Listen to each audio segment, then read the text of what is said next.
to Gaza now, and the Hamas-run health ministry says more than 28,000 Palestinians are now believed to have been killed since the war began, and 67,000 people are injured. Well, Israeli airstrikes reportedly killed 31 Palestinians in Gaza's southern city of Rafah this morning, just hours after Israel's Prime Minister Benjamin Netanyahu ordered troops to evacuate civilians ahead of a ground invasion.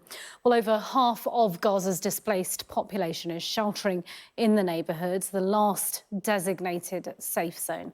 Military analyst Simon Diggins joins me in the studio now to talk us through what's going on. So, Simon, let's first talk about what exactly is going on the ground there. OK, so, I mean, fighting is actually continuing throughout the area. In the north, the Israelis have managed to push away a lot of people, but there's still Hamas have managed to re-infiltrate there. Same happened down in Khan Yunis, and there was an attack yesterday, took place near a hospital. But the main effort now and the main interest is what's going to happen down in the south itself.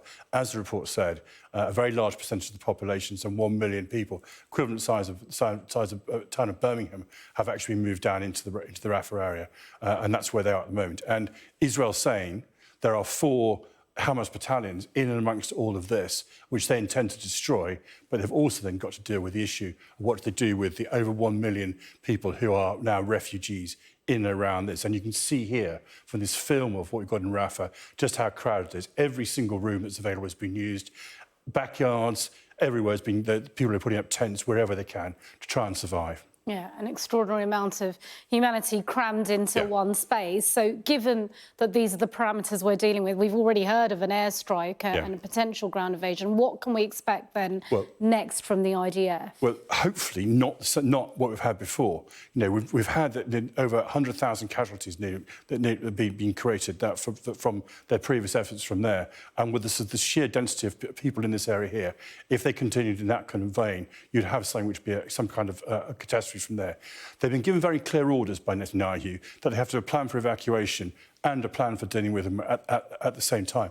But it's very hard to see how they're going to do that, because the only one place they could reasonably go would be over the border into Egypt, which of course is very close to the border with Egypt, Rafah. And the Egyptians have also been very clear that they're not going to allow people to cross the border into that area as well. So we've got this very large number of people trapped in here.